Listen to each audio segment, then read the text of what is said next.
then also I stop racing and then we all together. But it's clear that at the moment we cannot fight with those cars. Listen, guys, the greatest F1 driver on the planet is seriously thinking about walking away from the sport. And nobody is talking about the real reason why. Hold on, because this is not just about a bad car or a bad season. Max Verstappen has already built his escape plan, he already has his next empire ready, and Formula One might not even realize it's about to lose its biggest star forever. Stay with me because this story gets wild. Let's break it down. But before, if you want more updates and news on Max, then hit that like button and subscribe for more breakdowns. The calendar is killing him. So let's start with something that people completely overlook. Everyone assumes Max wants to leave because Red Bull is struggling this season, but the truth runs much deeper than that. Max has openly admitted that the 24-race calendar is, in his own words, over the limit. And look, this isn't just about being tired from driving fast cars. We're talking brutal travel schedules, constant jet lag, and being away from the people he loves for most of the year. He literally said this in a recent interview. You wait for 24 races, and then you just think about, is it worth it? Or do I enjoy being more at home with my family, seeing my friends more? When you're not enjoying your sport, that's not a driver who's temporarily frustrated. That's a man who is genuinely questioning whether this lifestyle still makes sense for him. And here's the thing that makes this even more personal. Max and his partner just welcomed their first child last year. So now imagine being away from your newborn baby for 9 months out of 12. That changes everything. He hates the show more than the racing.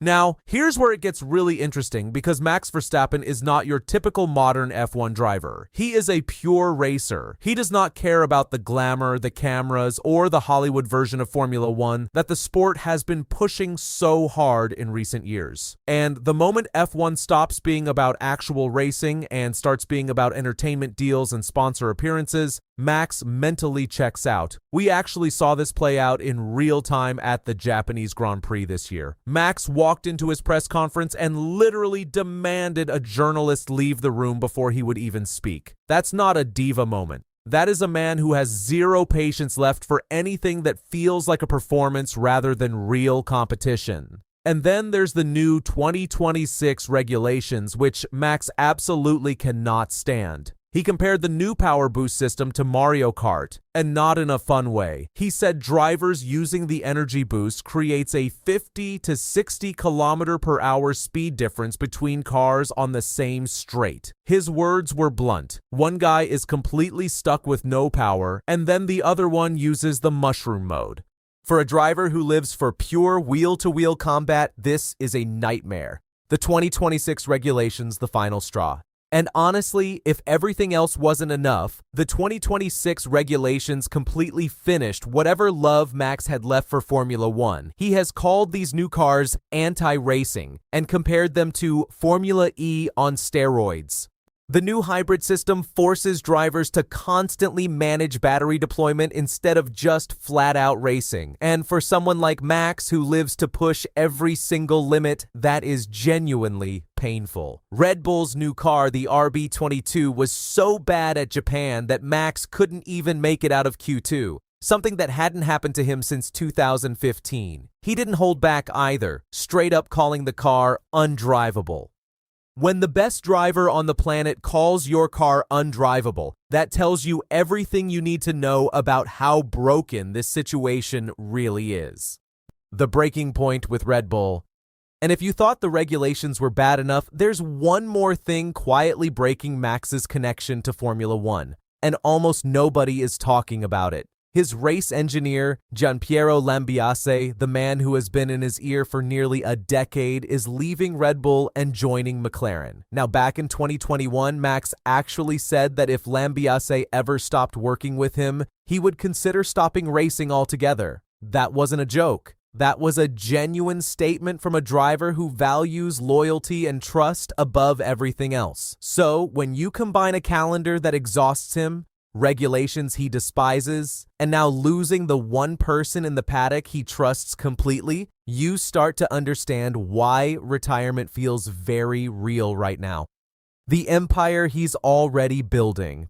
But here's what makes Max completely different from any other driver threatening to retire. He is not bluffing because he already has his next chapter completely planned out. Max founded Verstappen Racing, and this is not some hobby side project. His team has raced Ferrari machinery, Aston Martin machinery, and now for 2026 they have signed a multi-year deal with Mercedes-AMG. And Mercedes didn't just welcome them, they gave Verstappen Racing full official factory team status. That is one of the most exclusive honors in GT racing, and Max earned it in basically 2 seasons. He personally won his very first Nürburgring race in a Ferrari GT3 last year, and the moment he showed up at that circuit, the attendance absolutely exploded because fans know that when Max races, something special is about to happen.